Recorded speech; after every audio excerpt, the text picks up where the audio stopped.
Today, working on the Supra H&R Performance Springs. I'm not going to really do too much on installing these springs. There's about 100 videos on the tube of how to install the suspension on the Supras. I'm just going to put them on. I'm going to show you some before and after shots on the yellow Supra here and give you my impressions of it, give you some measurements. I know everybody likes to see different colored cars lowered with stock wheels and aftermarket wheels, and so here the example is stock wheels on the standard 2020 with 13 millimeter spacers in the front and 15 millimeter spacers in the back.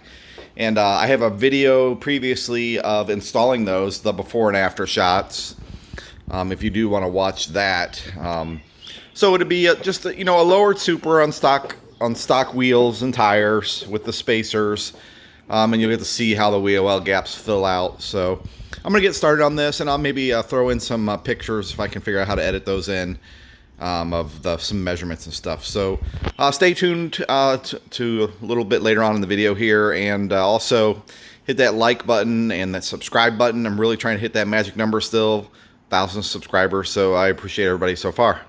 So let me keep working. I wanted to make a little notation here doing the rears on the Supra. Just a little tip. So all you have to do is take out these two bolts on the lower control arm, and this one is for the shock, and this one is for the whole hub assembly here. With these two bolts out, this just drops down, and the spring actually just kind of comes out real easy between here and here. And you just have to align some rubber bushings at the top and bottom properly. That's easy.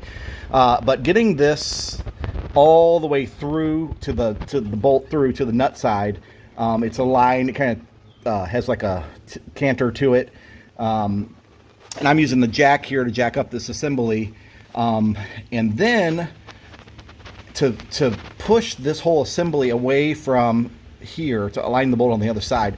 I actually just took my, I know this is really not right, but I took my socket wrench, because it gets, you can see it right here, it gets bigger. It like comes and gets bigger, and as I hammer, just barely hammer it down, like just barely, it pushes this whole assembly over, and I'm looking at it from the other side with a flashlight, and right as I get it down low enough, then I can put that bolt on there. And that was the trickiest part on the other side. This is the second side for me, so I figured that trick out after a while. These two bolts are torqued on super hard. So when you're working on jack stands just on your garage floor, it's really hard to have a lot of room to put some pressure on these bolts. I had to use my big breaker bar and like the jack handle, and that only gives you like 1 inch of movement. But I was able to do it underneath. It just took some muscle. There's some dust shields that go here, or not, maybe more like an aerodynamic shield that comes off really simple with four little bolts. So the back is not that hard. I guess while I'm here and not having to do some editing, my experience with the front was not that hard. All the videos on YouTube are pretty straightforward. I did have to use my spring compressors. I left the shock in. I didn't disconnect the shock at the bottom. I literally just I undid the bolts, and I dropped it down, and I did my spring compressor, and that gave me enough room to just tilt the whole thing out like I see everybody else doing.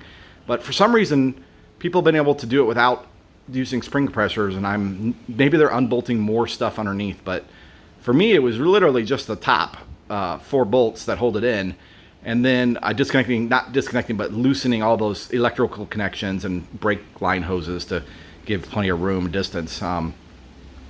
So, and then once the spring compressor's on, I hit the center spindle bolt, and the spring didn't go flying because they were on the spring compressor. So that was my only tip. When reinstalling the H&R Springs, they was a little tight, so I put the spring compressor on them, but just only about 1/2 inch, just a tad bit, and I was able to squeeze it back up in there, and then just use the jack. So I did this all by myself, really had no problems, and I'll finish it up here in a minute and do a wrap-up video. Let's put a wrap on the video here. Here is the car all cleaned up after working on it all day. The H&R Springs. I think it's going to settle really nicely. There's the front. with the 13mm spacers on the wheels, in case you didn't catch that video. Here's the back, 15mm spacers, H&R Springs. I'm sure everybody's going to want a long shot, as long as possible here. Wow, that looks so much nicer. That stance is far out. As you saw, you know, a couple points, little tricks when doing the installing. It's hard to do on just jack stands, but it is doable. I did it. That front, on the driver's side, there's lots of things to unplug on the driver's side. I think there's like a headlight level sensor. I undid that so I didn't worry about it being stretched. Likewise, there's one of those on the back also. So yeah, it looks amazing. I'm so happy with it. Look how low that sucker sits right there. Well, all right, make sure you hit that subscribe button. Let's get that number. See that magic number. I really appreciate everybody watching the videos and watching the build. I think up next, I'm gonna order some new parts, maybe get rid of the side markers, maybe color match them, smoke them. I'm not sure. Stay tuned. Bye.